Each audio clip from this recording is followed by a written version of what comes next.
Very good morning, students. Welcome to another lecture on microprocessor and interfacing. In this lecture, I am going to discuss about 8257 DMA, that is direct memory access. So, and the outlines of this lecture is the basics of 8257, hold and hold acknowledgement signals, clock diagram, and the features of 8255. So, why we required direct memory access?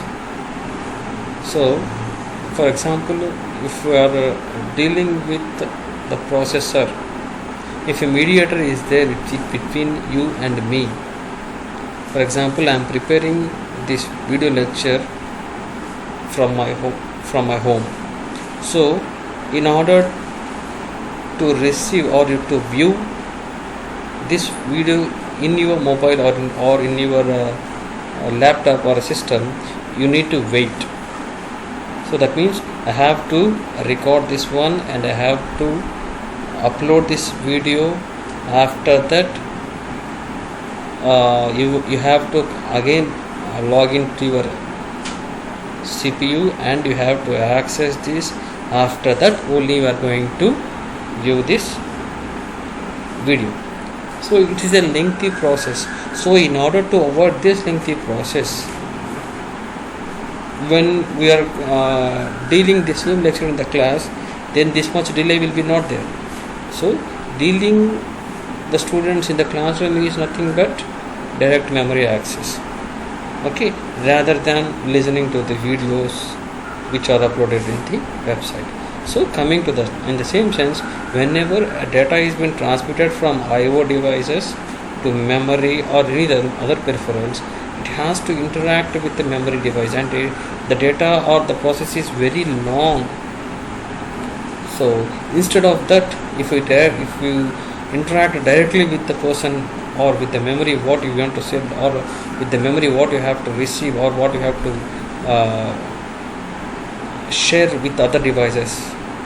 So in order to make the process easier, I have introduced Intel has introduced DMA. Okay, so here the outlines of this one is basics of the 8257, how it is going to be used, and hold acknowledgement signals, block diagram, and features of 8255. Coming to the basics of 8255, the DMA is the process of communication or data transfer controlled by an external peripheral.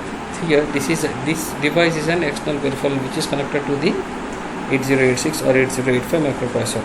So in some situations in which the microprocessor controlled data transfer is a too low, the DMA is generally used. Suppose the data transfer between the microprocessor is too low, then in order to avoid that time delay, we are going for DMA. DMA is used.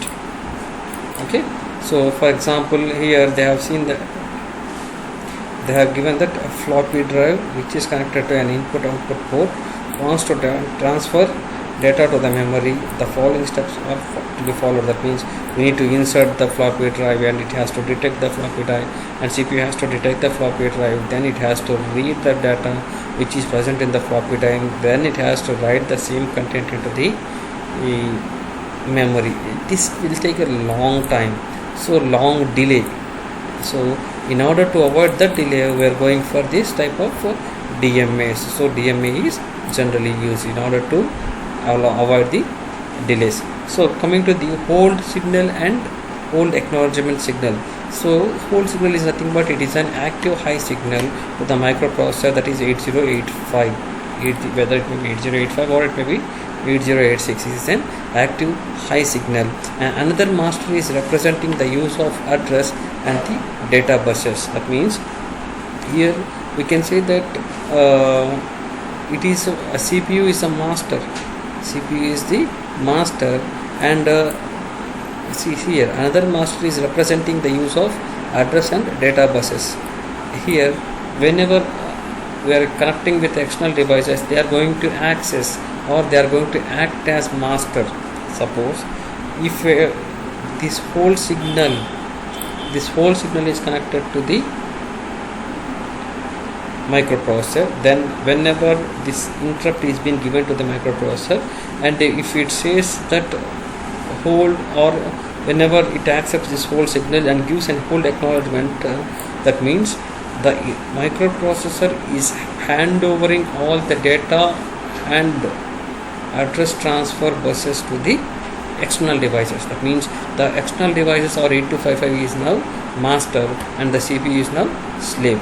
We will discuss it in the upcoming session.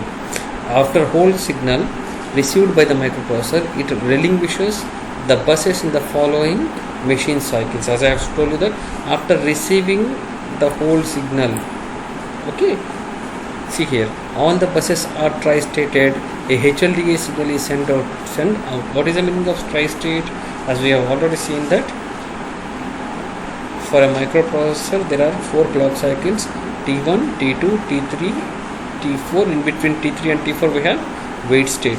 T1 is always used for transmitting address, and T2 is nothing but it is in a tri-state. So here all the buses are tri-stated and a HLDA signal is sent out. It has to be converted, then an HLDA signal is sent out. Then the microprocessor unit regains the control of buses after the HLDA goes low. That means whenever this is being sent out, then the microprocessor will act as a slave and the external device or the interfacing device acts as a master.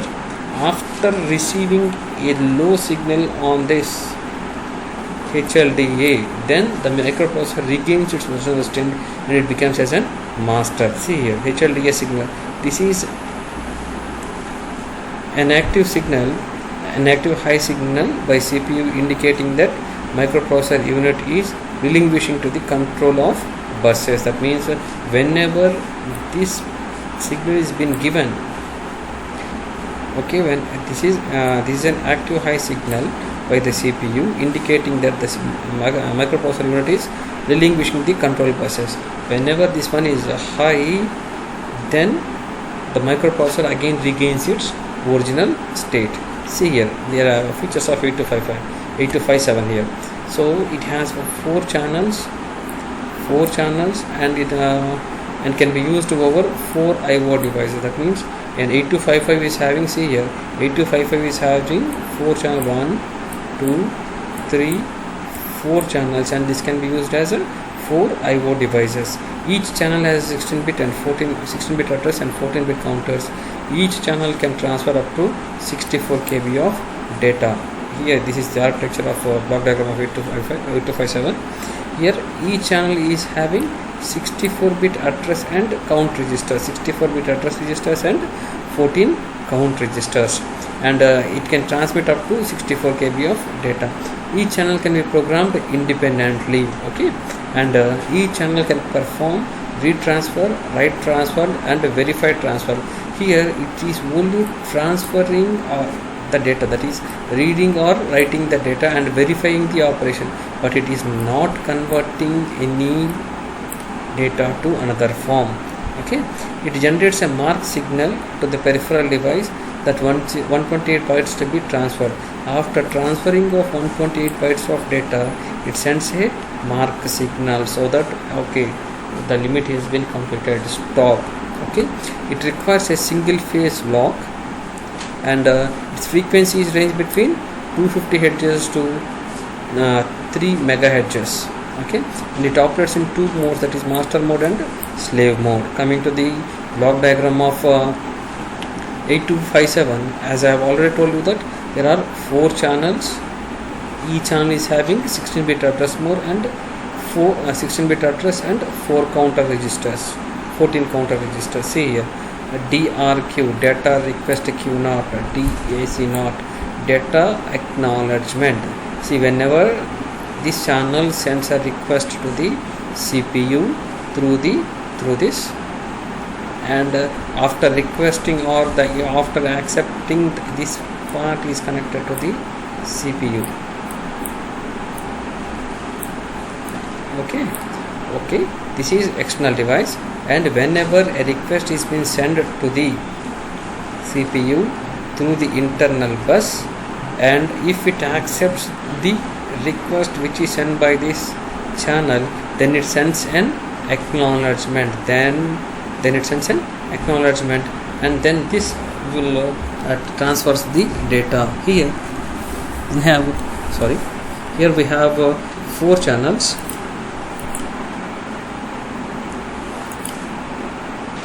Here we have 4 channels, that is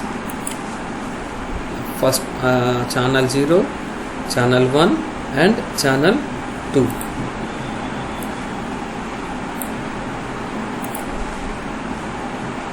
Channel 0, channel 1, channel 2 and channel 3. So, and this channel 0 is having the highest priority, and this channel 3 is having the least priority or lowest priority, and this priority will be decided by the priority resolver here. Okay, so channel 0 is having highest priority, channel 1 is having next highest priority, channel 2 is having next highest priority, and channel 3 is having the least priority here.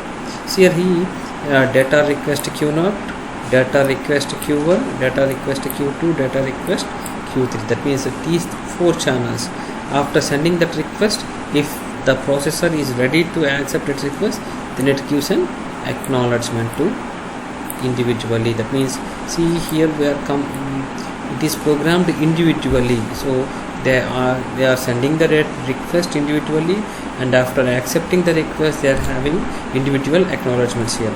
So see here, IO read, IO write, clock, reset, A0 to A3 and A4 to A7 here. So based on the values, what is IO read? IO read is nothing but data which we are reading from the internal CPU itself. Then IO write, data writing within the internal CPU, and the clock pulses, these are useful to select the timer, and reset, whenever this is set, then the data or the devices which are connected to this will be resetted. A0 to A3 lower byte of data, and see here A4 to A7 means upper nibble. Here we are transmitting lower nibble, and here we are accepting upper nibble. That means here, see, the data is being bidirectional here, and the data is unidirectional. That is control logic and mode set register is transmitting data here, read write logic transmitting as well as receiving the data based upon the chip select value, and ready statement, it is CPU is ready to accept its data which is coming from these devices. And hold, HLDA, hold request here. So from this it is sending the hold request. That means from the control logic and mode set register we are sending a hold request signal to the microprocessor. If it accepts, then it will give us that hold acknowledgement register. After receiving that one, we can transmit or we can access with this data.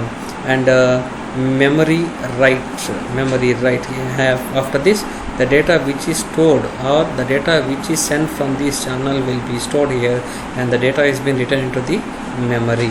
Here AEN's instance enabling the request, and ADSTB, that is nothing but strobe, address strobe, that which converts the memory address to latches, and TC instance terminal count, which indicates the present DMA cycle to present peripherals, and MARK, as I have already told you, that after receiving or after transmitting 128 bytes of signals, 128 bytes, it generates a mark signal.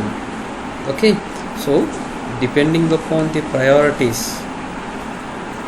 And here data buffer transmitter, that is the data is to be transmitted either from 8257 to DMA to CPU or from CPU to DMA. It is here, it is a bidirectional one. Thank you.